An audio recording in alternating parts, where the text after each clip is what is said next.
As the war between Russia and Ukraine grinds on like a relentless machine, the human stories buried within the conflict occasionally emerge, revealing the true toll of this prolonged struggle.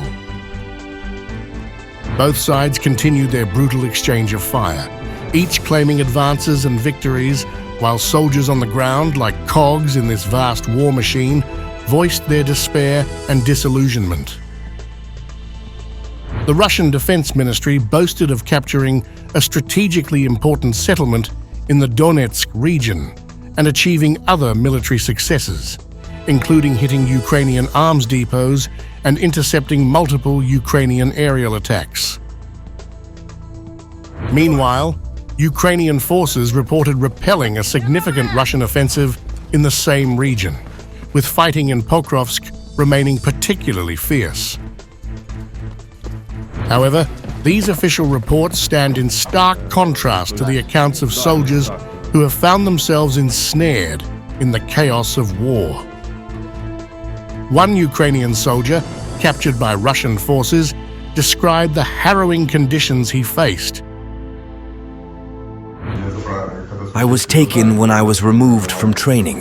When it was disbanded, that was almost everything. They brought me to Kharkiv.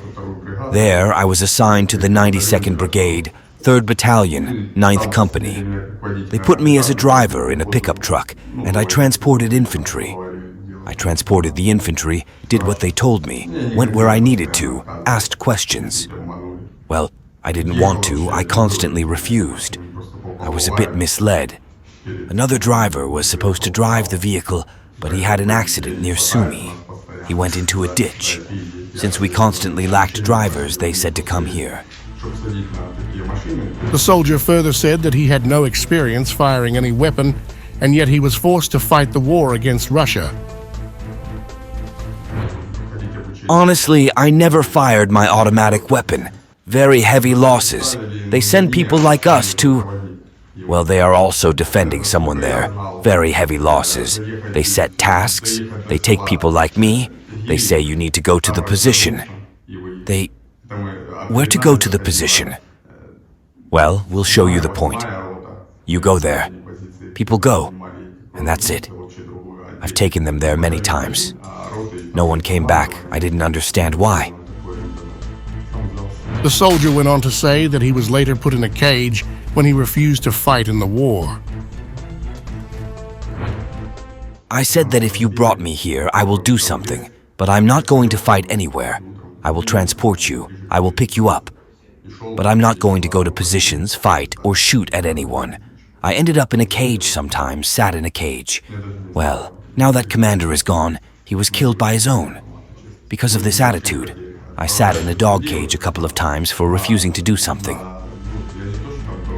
He further said that the soldiers were not paid and hinted towards a possible corruption within the Ukrainian government. People are having their taxes raised. People are paying taxes for the army. Taxes. They are increasing it more and more. We were told that from September, military salaries will not be paid at all. None. Because there is no money in the budget. Either increase taxes on ordinary people. Another soldier, reflecting on his grim experiences, recounted,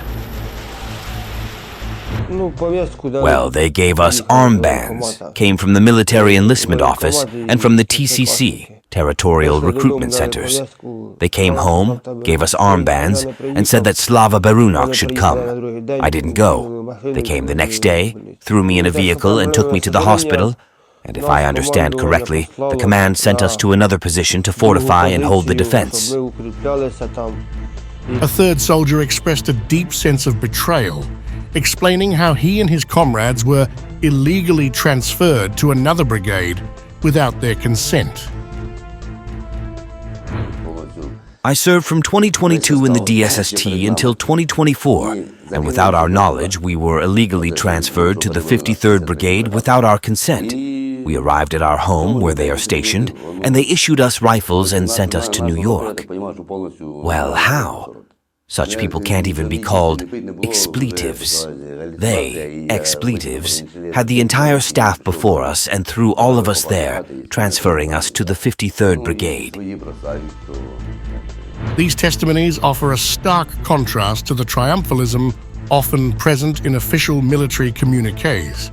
The disconnect between the soldiers' lived experiences and the official narratives underscores the complexity and tragedy of this conflict.